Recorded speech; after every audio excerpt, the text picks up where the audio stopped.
বুঝলে রতনদা, কলকাতাটা পুরো বদলে গেছে। চারিদিকে শুধু খুন আর মারামারি, কেউ আর সুখে শান্তিতে নেই। কি ব্যাপার, আজকে এত সময় হয়ে গেল, দিবাকর এলো না? এই তো এসে গেছি, আর ভাবতে হবে না। আরে দিবাকর, আয় আয়, বস।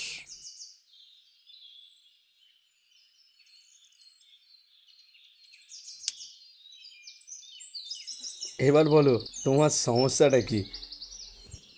আর বলিস না, একই সমস্যা। চায়ে চিনি কম, আর চিনি ছাড়া চা না ভাই, কেমন একটা নিমপাতা রসের মতো খেতে।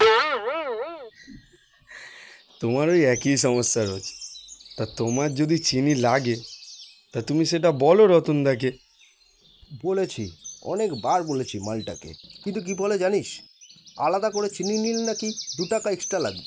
এবার তুই বল ভাই, চা খাবো 5 টাকা দিয়ে, আবার চিনির জন্য 2 টাকা এক্সট্রা দেবো? একটা চা 7 টাকা দিয়ে খাবো? টাকা কি গাছে ফলে নাকি? যাকগে, হ্যাঁ, ছাড়, বাদ দে ওসব কথা। তোর বৌদি আবার রান্না করবে বলে বসে আছে, আমি বাজারটা করে দিয়ে আসি।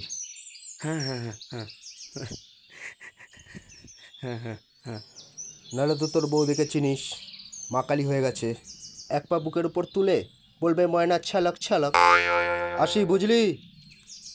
যাও, যাও সাবধানে। পাগল একটা। রতনদা, আমার কত হলো?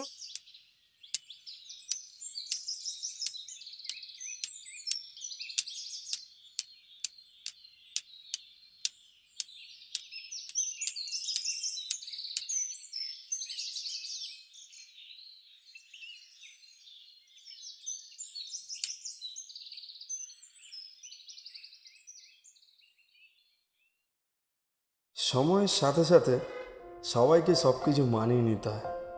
তাই আমিও আমার এই অন্ধকার জীবনটাকে মানিয়ে নিয়েছিলাম। মন বলছিল, যদি যদি একটি বার তাকে দেখা যেত, কিন্তু চোখ বারবার বুঝিয়ে দিচ্ছে যে কোনো উপায় নাই। তোমরা ভাবছো না যে আমি হঠাৎ একটা পাগলের মতো কেন ভাবছি? আসলে একটা মিষ্টি কণ্ঠস্বর আমার কানের দরজায় এসে আওয়াজ দিল। হ্যাঁ মা, আমি তাড়াতাড়ি বাড়ি ফিরে যাব, তোমাকে টেনশন করতে হবে না। আর হ্যাঁ, তুমি আর বাপি দুজনে খেয়ে শুয়ে পড়বে। হ্যাঁ, রাখছি।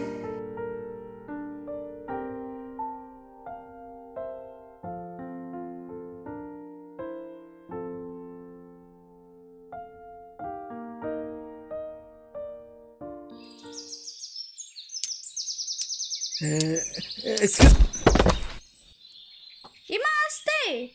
আমার স্টিকটা, সবাই মনে হয় আমাকে দেখে হাসাহাসি করছে। একটু সাবধানে চলাফেরা করবেন তো। আসলে আমি তো চোখে দেখতে পাই না। আচ্ছা, আমাকে দেখে সবাই হাসছে না? কেউ আপনাকে দেখে হাসছে না, আমি ছাড়া এখানে আর কেউ নেই। নিন, এবার উঠুন। ধন্যবাদ। আরে ঠিক আছে, এই কলকাতা শহরে মানুষই তো মানুষের পাশে দাঁড়াবে। একদম একদম। তবে আপনাকেও কিন্তু আমার একটা ছোট্ট অনুরোধ রাখতে হবে, না করতে পারবেন না কিন্তু। আচ্ছা, বলুন তবে কি অনুরোধ? আপনাকে আমার সাথে বসে 1 কাপ চা খেতে হবে।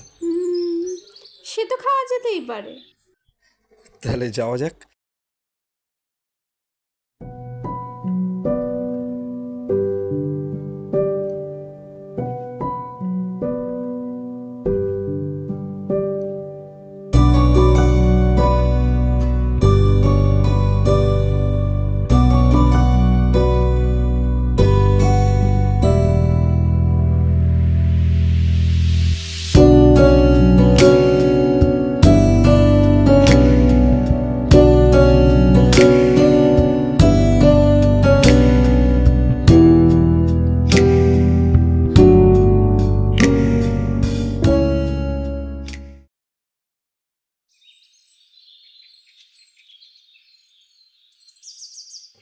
ওহো, কি হলো?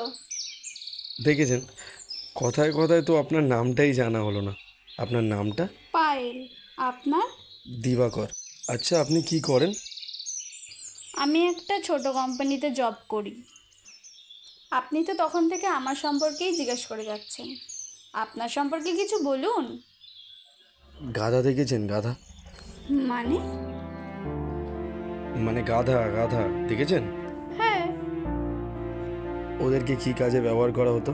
ওই তো বোঝা টোঝা বওয়ার জন্য। এক্স্যাক্টলি, আমি হচ্ছি ওই বোঝা। হোয়াট? একদম ঠিকই শুনেছেন, আমি হচ্ছি আমার পরিবারের কাছে একটা বোঝা।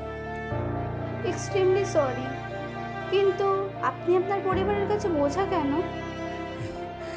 তাহলে বলি শুনুন, একটা মানুষ যতদিন সবার কাজে লাগবে ততদিন সে সবার চোখের মনি হয়ে থাকবে, আর যখন সে একজন মেরুদণ্ডহীন মানুষ হয়ে যাবে তখন তাকে সবাই ছুঁড়ে ফেলে দেবে, সেটা পরিবারই হোক না কেন। সত্যি, কিছু কিছু মানুষ আছে, তারা যে কি করে সবটা ভুলে যায়। যাকগে ছাড়ুন। এ বাবা, অনেক সময় হয়ে গেছে। বলছি, এবার আমাকে উঠতে হবে। আচ্ছা, সাবধানে যাবেন। আর শুনুন, হুম? তাড়াতাড়ি বাড়ি যাবেন, নাহলে আপনার মা আবার টেনশন করবেন। আচ্ছা। কিছু কিছু গল্পের শেষটা সুন্দর নাই বা হলো, কিন্তু স্মৃতিগুলো আমার মনে আজীবন গেঁথে গেল। পার্থক্য শুধু একটাই, কেউ নিজের ভালোবাসাকে দেখতে পায় আর কেউ পায় না। আমি ওই পায়না দলের লোক, ধরতে পারেন। তবে হ্যাঁ, এটা ঠিক একদিনে ভালোবাসা হয় না আপনাদের ধারণা। আমি তো তার কণ্ঠস্বরকে ভালোবেসেছি, আমারটা নয় থাক অচেনা ভালোবাসা হিসেবে।